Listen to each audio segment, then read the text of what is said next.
Assalamualaikum warahmatullahi wabarakatuh.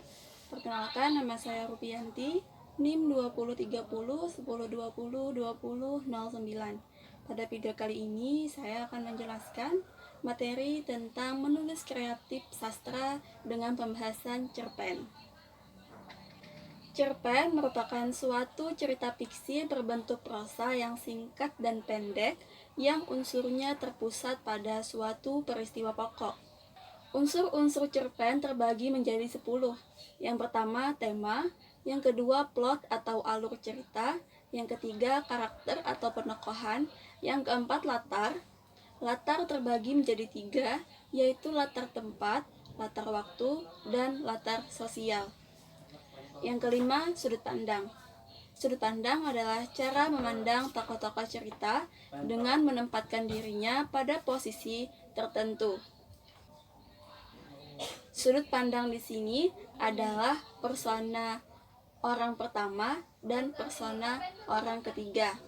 Yang keenam ada moral, yang ketujuh ada gaya bahasa dan nada, yang kedelapan unsur leksikal atau diksi, yang kesembilan unsur gramatikal, dan yang terakhir retorika.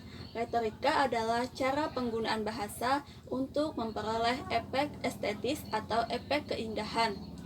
Contohnya adalah pembajasan, penyiasatan struktur, citraan, dan kohesi. Menulis cerpen adalah kegiatan yang menuangkan gagasan, ide, atau pendapat yang akan disampaikan kepada orang lain atau pembaca melalui media bahasa tulis untuk dipahami tepat seperti yang dimaksud penulis. Cara menimbulkan minat menulis.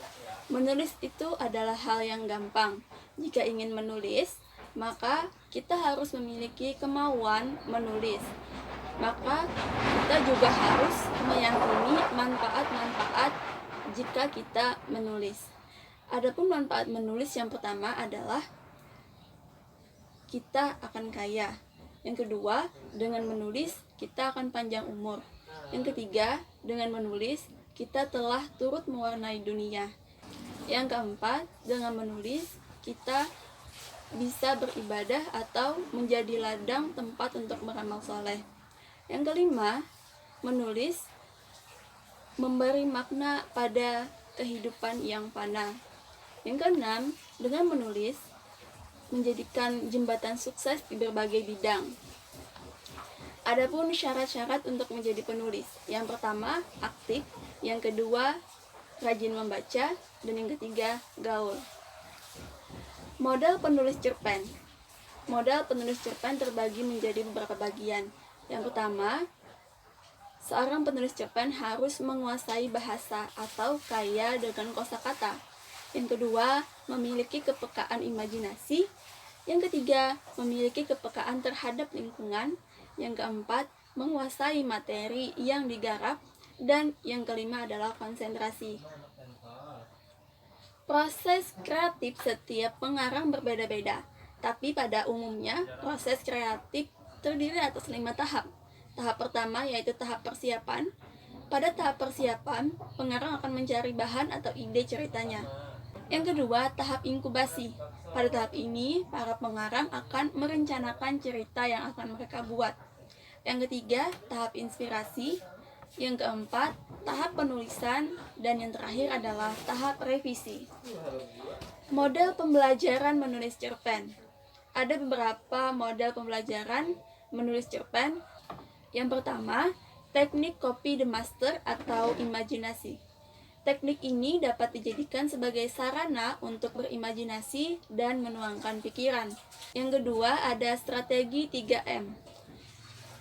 Meniru, mengolah, dan mengembangkan.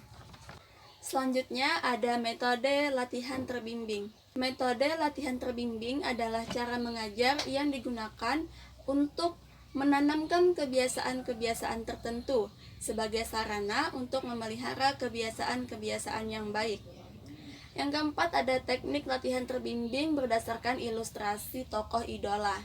Menulis cerpen berdasarkan kisah nyata yang berupa pengalaman orang lain, Dalam hal ini dapat diambil dari kisah nyata tokoh idolanya yang menarik dan dijadikan ide untuk dikembangkan menjadi cerpen dengan bimbingan seorang guru.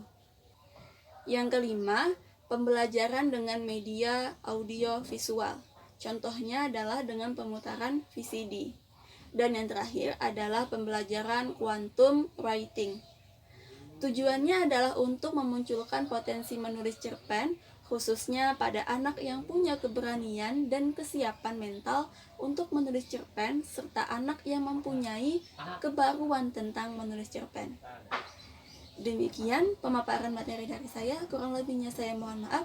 Wassalamualaikum warahmatullahi wabarakatuh.